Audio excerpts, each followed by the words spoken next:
ആ ഇല്ല first second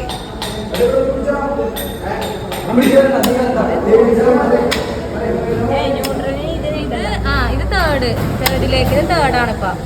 പിന്നെ ഫോർത്ത്, പിന്നെ ഇത് ഇങ്ങോട്ടാക്കിയിട്ട്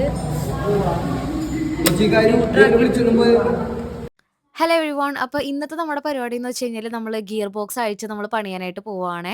അപ്പോൾ സോറി, ഗിയർ ബോക്സ് അഴിച്ച് പണിയാനല്ല, അഴിച്ച് നമ്മൾ പഠിക്കാൻ വേണ്ടിയിട്ട് പോവുകയാണ് കേട്ടോ. അപ്പോൾ ഇത് കണ്ടില്ല, ഈ ഒരു ഇത്രയും ഭാഗം മാത്രം അവർ കട്ട് ചെയ്ത് വെച്ചേക്കുവാണ്. കാരണം ആ ഗിയർ ഇങ്ങനെ മെഷായിട്ട് ഇങ്ങനെ കറങ്ങണ കാണാൻ വേണ്ടിയിട്ട്. നമ്മൾ കഴിഞ്ഞ ദിവസം നമ്മൾ എസ് സി ലോറിയുടെ ഡിഫറൻഷ്യൽ അഴിച്ചപ്പോൾ 2 വലിയ സൺ ഗിയറും 4 ചെറിയ പ്ലാനറ്റ് ഗിയേഴ്സ് അല്ലേ കണ്ടത്. ഇതിൽ നോക്കിയൊക്കെ നിങ്ങൾ 2 ചെറിയ സൺ ഗിയറും 2 പ്ലാനറ്റ് ഗിയേഴ്സും ആണ് ഇതിൽ വരുന്നത്. ഇത് ജീപ്പിൻ്റെ ഗിയർ ബോക്സ് ആണ് നമ്മൾ ഈ അഴിച്ച് വെച്ചേക്കുന്നത്. കാരണം ഇതിങ്ങനെ നമ്മൾ അഴിച്ചു വെച്ചിട്ട് ഇതിൻ്റെ എന്തൊക്കെ പാർട്സ് വരുന്നുണ്ട്, ഇതിൻ്റെ പ്രവർത്തനം എങ്ങനെയാണ് എന്നുള്ളതൊക്കെ നമ്മൾ ഡിസ്കസ് ചെയ്യണം. നമ്മൾ എന്നിട്ട് അത് നമ്മൾ അതെല്ലാം നമ്മൾ വീണ്ടും റീഅസംബിൾ ചെയ്യണം. നമ്മൾ റീഅസംബിൾ ചെയ്തിട്ട് നമ്മളത് കാണിച്ചു കൊടുക്കണം. പിന്നെ തുടക്കത്തിൽ നിങ്ങൾ കണ്ടിട്ടുണ്ടാവുമായിരിക്കും, ഞാൻ ആ ഒരു ഗിയർ സെലക്ട് ചെയ്ത് ഇങ്ങനെ ഇട്ടിട്ട് കാണിക്കുന്ന കണ്ടില്ലായിരുന്നോ നിങ്ങൾ? അത് നമ്മുടെ ലാബ് എക്സാമിൻ്റെ ടൈമിൽ നമ്മളത് ചെയ്ത് കാണിക്കണം കേട്ടോ. അത് ഏത് ഗിയറാണ്, എത്രാമത്തെ ഗിയറിലാണ് എന്നൊക്കെ ഉള്ളത് നമ്മളത് കറക്റ്റായിട്ട് അത് പറഞ്ഞ് നമ്മൾ കാണിച്ചു കൊടുക്കാനൊക്കെ ആയിട്ടുണ്ട്. ഇതിപ്പോൾ ഞാൻ മാത്രമല്ല, എല്ലാവരും ഇത് ചെയ്ത് കാണിക്കണം.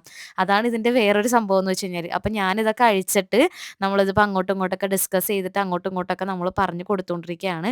ഇനിയിപ്പോൾ അടുത്ത ദിവസം എന്താണ് പൊളിക്കാൻ പോണേന്നുള്ളത് നമുക്ക് അടുത്ത വീഡിയോ കാണാം കേട്ടോ.